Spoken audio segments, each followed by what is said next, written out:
drop it like that.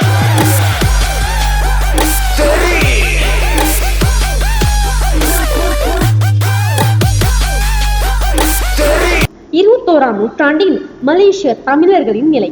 நம் நாட்டில் இன்னும் பல கோடிக்கணக்கான மலேசிய தமிழர்கள் சிவப்பு நிற அடையாள அட்டையை கொண்டு வாழ்கின்றனர். நம் நாடு சுதந்திரம் அடைந்து 60 ஆண்டுகள் ஆயினும் நம் மலேசிய தமிழர்கள் சிலருக்கு இன்னும் குடியிருப்பு உரிமை வழங்கப்படுவதில்லை என்பது வெள்ளிடமலை. நாட்டில் உள்ள தமிழ் ஆலயங்களையும் அவற்றில் உள்ள சிலைகளையும் அழித்து வருகின்றார்கள். 200 வருடங்களாக இருந்து வந்த கிராமங்களையும் அங்கு அடைக்கலம் வந்த தமிழர்களையும் விரட்டி உதாசீனம் படுத்தினார்கள். யார் நாம்? எதற்காக இந்நாட்டிற்கு கால் பதித்தோம்? நமக்கு ஏன் இந்த நிலைமை? நம் இந்நாட்டிற்கு வந்த அகதிகளா, இல்லை அடிமைகளா? பஞ்சம் பிழைக்க வந்தவர்கள் என்றார் எண்ணீர்?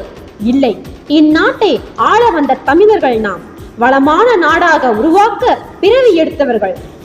நமது சரித்திரம் முற்றிலும் அழிக்கப்பட்டனர். நமது வரலாறு மறக்கப்பட்டதா, இல்லை மறைக்கப்பட்டதா? தமிழா தமிழா நாம் சரித்திரம் சரிதான், மறைத்தது யார் என்று தெரியலையே. உலகத்தில் பல புறம் சிதறி நாம் கிடப்பினும் உலகையே ஆண்டது நம் இனமே. 7ஆம் 8ஆம் நூற்றாண்டில் மலேசியாவில் சோழர்களின் சுவடுகள். அக்காலத்தில் சோழர்களின் சிறுபகுதி படை கடல் வழி பயணித்து மலைநாட்டின் பூசாங் நதி கரையில் கடாரம் எனும் வரலாற்றுக்குரிய ஆட்சியை அமைத்தனர்.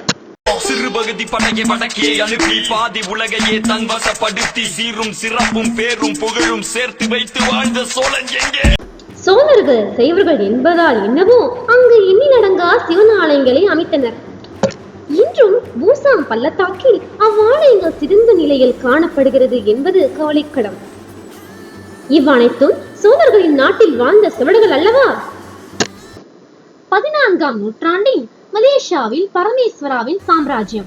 அண்டை நாடான ஸ்ரீவிஜயாவை சேர்ந்த பரமேஸ்வராவின் அரசு தலைமுறை 110 ஆண்டுகள் மலாக்காவை ஆட்சி செய்தது. இவரின் ஆட்சி முறை இன்று வரை உறக்க சொல்லும் தமிழர்களின் பெருமையை இந்நாட்டிற்கு.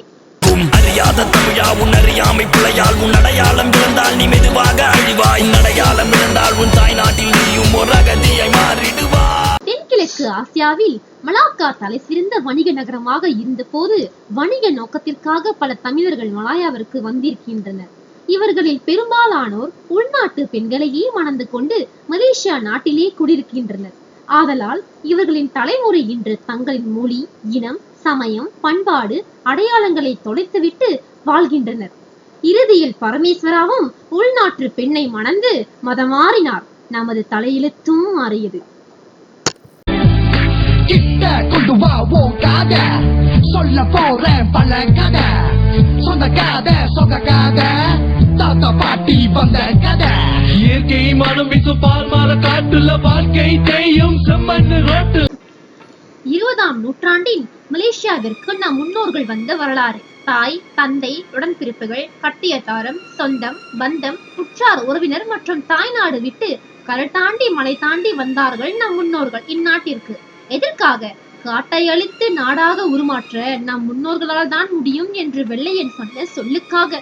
ஆனால் இறுதியில் இங்கே உள்ள ரப்பர் தோட்டங்களிலும் கரும்பு காடுகளிலும் பணியாற்றவும் கொக்கோ பழங்கள் நடவும் வெறும் கூலி தொழிலாளர்களாகவே தமிழர்களை பயன்படுத்தினர் வெள்ளையர்கள். அப்பொழுது அக்காலகட்டத்தில் நம் தமிழர்கள் எதிர்நோக்கிய துன்பங்களும் துயரங்களும் கடந்து வியர்வையும் ரத்தமும் சிந்தி இறுதியில் மரணமும் மிஞ்சவில்லையே. அன்று இல்லை ஒரு நாதி, மரம் வெட்ட போனால் உயிர் பாதி, கொஞ்சம் அசைந்தால் அதோகிரி, இறந்து போனாலும் வெளி உலகத்திற்கு இல்லை ஒரு செய்தி. இதுதான் அப்பொழுது நம் தமிழர்களின் கதி. சின்னம் வேர்வினால் இம்மண்ணில் நவதானியங்கள் தோன்றியது நம் முன்னோர்களால். நாட்டை வளர்த்து தமிழர்கள் வாழ்ந்தது எனவோ காட்டுக்குள்ளே, இயற்கை மனம் வீசும் பால்மரம் காட்டுக்குள்ளே, வாழ்க்கை தேர்ந்ததே செம்மண் ரோட்டிலே. ஜப்பானியர்கள் ஆட்சி.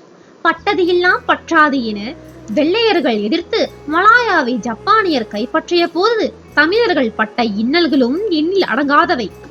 1882ஆம் ஆண்டில் சாயம் தொடர் வண்டி நிலையத்திற்கு வேலை செய்ய எண்ணில் அடங்கா நம் தமிழர்கள் இரவோடு இரவாக கொண்டு செல்லப்பட்டனர். போனவர்கள் மீண்டும் இல்லம் திரும்பவில்லை. கொத்து கொத்தாயிருந்து கும்பல் கும்பலா புதைக்கப்பட்டார்கள். இருந்த போதிலும் சுதந்திரம் பெற நடத்திய போராட்டத்தில் நம் தமிழர்களின் பங்கு மறக்க முடியாத ஒன்று.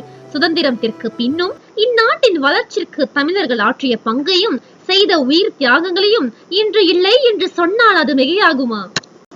எப்பொழுது ஒருவரின் வரலாறு அளிக்கப்படுகிறதோ அப்பொழுதே அவன் அகதிகளாக தோன்றுகிறான்.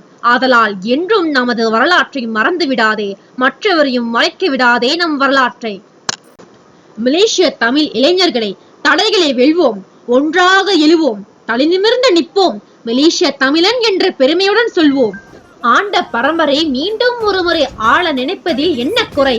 சிந்தும் வேர்வையினால் நவதானியம் விளைந்தது நம்மாலே. பட்டாம்பூச்சிகளாய் இங்கு பறந்தோம் திரிந்தோம், ஒன்னாக வளர்ந்தோம். வஞ்சக சூழ்ச்சியிலே நம் வாழ்க்கை தேய்ந்தது பின்னாலே. உடையட்டும் உடையட்டும் விலங்குகள் உடையட்டும், முடிவெடு தமிழினமே.